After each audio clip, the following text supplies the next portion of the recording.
Welcome to Vihari's Kitchen. Magic of 2 spoons. Please like, share and subscribe. శ్రీరాముడు అందరివాడు. శ్రీరామనవమి ఒక ప్రత్యేకమైన పండగ. ఆ రోజు సీతారాముల కళ్యాణం చాలా ఘనంగా జరుపుకుంటారు. శ్రీరాముడికి మనము వడపప్పు, పానకం నైవేద్యంగా పెడతాము. ఈ పర్వదినాన శ్రీరాముని కోవెలలన్నీ ఎంతో సందడిగా ఉంటాయి.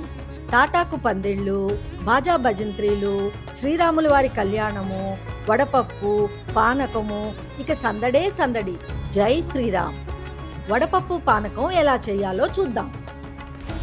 1 కప్పు పెసరపప్పు తీసుకుని శుభ్రంగా కడిగి 1 గంట ముందు నానబెట్టాలి.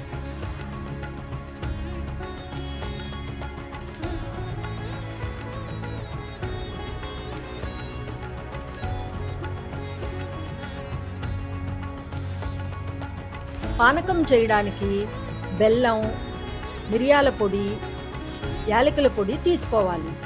బెల్లాన్ని నీళ్ళల్లో కరిగించి వడకట్టి పక్కనుంచుకోవాలి. వడకట్టిన బెల్లం నీటిలో యాలకుల పొడి, మిరియాల పొడి వేసి ఒక్కసారి బాగా కలపాలి. అంతే, బెల్లం పానకం రెడీ అయిపోతుంది.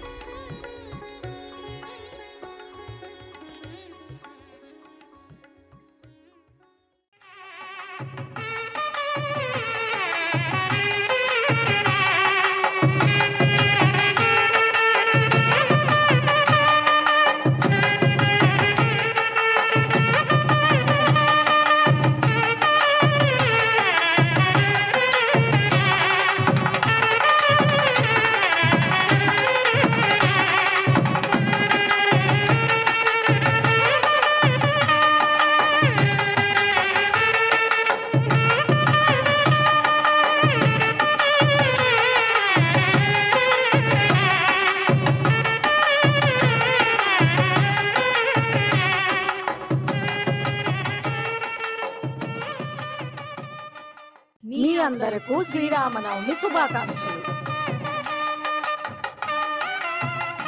విహారీస్ కిచెన్ ని లైక్, సబ్స్క్రైబ్ చేయండి. బెల్ ఐకాన్ ని ప్రెస్ చేయడం మర్చిపోవద్దు.